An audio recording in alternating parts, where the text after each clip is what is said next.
Chapter 13। और वो नंदिनी की रट लगाए हुए था। सुबह का वक्त। महिमा जी और सुमित्रा जी अपनी खिड़की से लगकर शिवांग को देख रही थी और अब तक बारिश भी बंद हो गई थी, लेकिन अब भी शिवांग के होंठों पे नंदिनी का नाम था। वो नंदिनी को ही अपने पास महसूस कर रहा था कि तब किसी ने उसके कंधे पे हाथ रखा। शिवांग ने अपनी आंखें खोली और पलटकर देखा और उसे गले लगा लिया। सामने कोई लड़का खड़ा था जिसने ब्लू वाइट शर्ट और ब्लू जीन्स पहना था, और तभी उसके पीछे से एक छोटा सा 5 साल का लड़का बाहर आया और शिवांग के पैरों में लिपटकर मुस्कुरा के बोला, चाचू।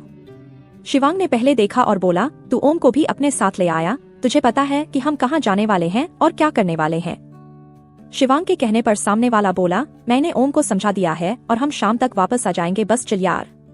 ये सुनकर शिवांग अपना सरना में हिलाते हुए बोला, अखंड तू भी ना।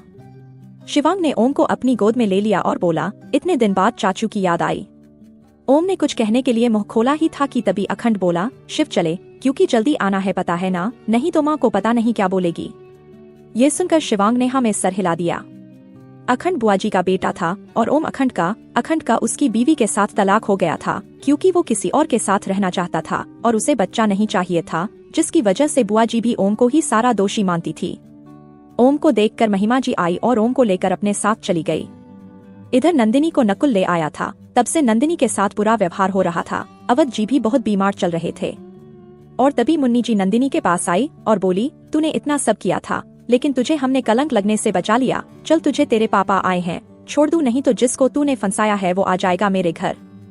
इधर शिवांग अखंड और अपने कुछ आदमियों के साथ बनारस आ चुका था। राणा जी भी आए थे। सब मुन्नी जी के घर पहुँच गए, क्योंकि अब तक वोटिंग खत्म हो गई थी।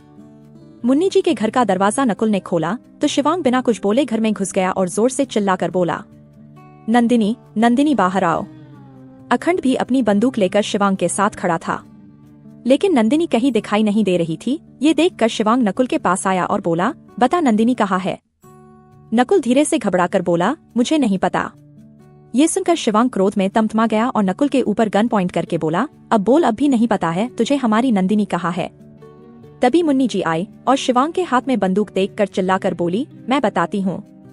शिवांग ने मुन्नी जी को देखा तो मुन्नी जी ने सब बता दिया। शिवांग बिना कुछ बोले मुन्नी जी के घर से निकल गया।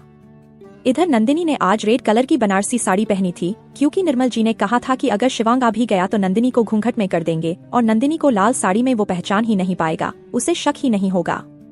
वो शिव जी के सामने हाथ जोड़कर आशीर्वाद ले रही थी। वो अपने मन में बोली, हे शिव जी, आज जा रही हूँ यहाँ से हमेशा के लिए, अब नहीं आऊंगी, प्लीज मुझे बचा लीजिए।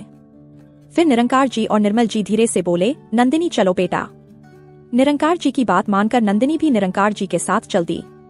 और तभी गोली चलने की आवाज आई। निर्मल जी ने देखा तो शिवांग हर जगह पे नंदिनी को खोज रहा था। ये देखकर वो बोले, नंदिनी बेटा, अब हमारे प्लान का वक्त आ गया है। ये सुनकर नंदिनी ने भी शिवांग को देख लिया तो निरंकार जी बोले, हम तुम्हें घाट पे मिलेंगे, अगर तुम्हारे साथ रहे तो उससे शक हो जाएगा। ये सुनकर नंदिनी ने हाँ में सर हिला दिया और जल्दी घूंघट ले लिया और निरंकार जी और निर्मल जी जल्दी से दूसरी तरफ चले गए। इधर शिवांग मंदिर की तरफ बढ़ रहा था और अखंड सब जगह पे देख रहा था। नंदिनी डर से कांप रही थी। शिवांग सबको देख रहा था और नंदिनी बगल से जा रही थी कि तभी शिवांग ने आवाज दी, रुको। नंदिनी की तो सांसें ही रुक गई। शिवांग की आवाज सुनकर नंदिनी रुक गई और तभी अखंड बोला, यार तू भी गजब बात कर रहा है, देख रहा है ना कि लाल रंग की बनारसी साड़ी पहनी है, ऐसा लगा रहा है कि उसकी अभी अभी शादी हुई है। अखंड की बात सुनकर नंदिनी की जान में जान आई। वो फिर से जाने लगी और तभी वो शिवांग से टकरा गई, लेकिन फिर भी नंदिनी ने अपना घूंघट खुलने नहीं दिया। इधर शिवांग नंदिनी से टकराने के बाद उसे स्मेल करने लगा। ये देखकर नंदिनी ने जल्दी से शिवांग को दूर किया और जाने लगी। और तभी शिवांग पलट गया और जोर से बोला, राणा जी, भैरव, अखंड ये जाने ना पाए। ये सुनकर सबने नंदिनी को घेर लिया। क्या बच पाएगी नंदिनी क्रूर शिवांग से?